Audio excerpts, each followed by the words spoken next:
આશ્રિત આપણે સૌ આજે એટલા બધા ભૌતિકવાદી બની ગયા કે જ્યાં કંઈ મળવાનું ન હોય એવી જગ્યાએ આપણે જવા તૈયાર નથી. પણ એક રીતે વિચારીએ તો અહીંયાથી મને તમને શું ન મળે? આ શાસ્ત્રની વાતની અંદર જીવન મુક્તિનો પથ સમાયેલો છે. 99,999 યોનિના ચક્કર કાપતા કાપતા કોઈ મનુષ્ય જીવન મને તમને એ ચક્કરને પૂર્ણ કરવા માટેનો રસ્તો જો માણસને મળતો હોય તો કેવળ આ શાસ્ત્રથી મળે છે. ધર્મ ગ્રંથોના સેવનથી, સત્સંગથી મળે છે. પ્રેમથી ભગવત નામનું શ્રવણ કરીએ, કીર્તન કરીએ.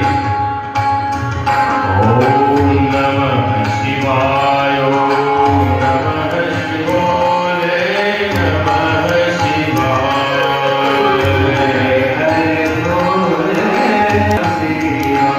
ઓમ નમઃ શિવાય, ઓમ નમઃ શિવાય, હરે હરે ભોલે નમઃ શિવાય.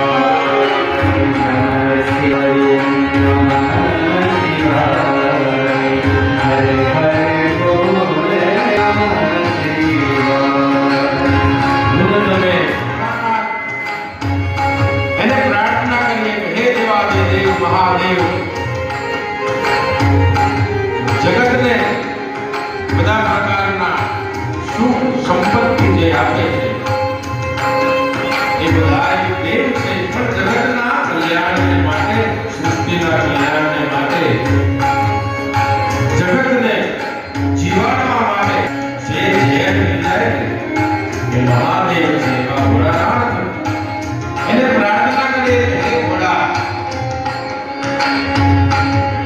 અમે કદાચ નિયમિત તારા શરણમાં નથી આવી શકતા. અમારી વાણીમાં પણ સામવેદનો ઉપવેદ જે છે ને એ ગંધર્વ વેદ છે, અને ગંધર્વ વેદની અંદર સંગીત કળા, નૃત્ય કળા, તાલ, નાદ, બ્રહ્મ એની વાત આવે. અને એની જે ઉપાસના કરે છે એ બધા સરસ્વતી પુત્રો કહેવાય, સારસ્વતો કહેવાય. સાહિત્ય ઉપાસકો, સારસ્વત પુત્રો જે સંગીતમય આપણને મને તમને બનાવે. એવા અમારા હૃદયની અંદર જેનું સ્થાન છે બહુ જ મોટા ગજાના ભાવેશભાઈ પંડ્યા, પોતે બ્રાહ્મણ કુદેવતા છે. એમને તાલીમના નામથી વધારો. એમને એમ થયું કે મારા મિત્ર કથા કરે છે તો એક દિવસ ફ્રી છો તો હું જોઉં. અમારા ભરતરામ બાપુ કથાકાર, આપણે ત્યાં ઘણી વાર આવે છે, આ ઓળખતા છો સત્સંગમાં.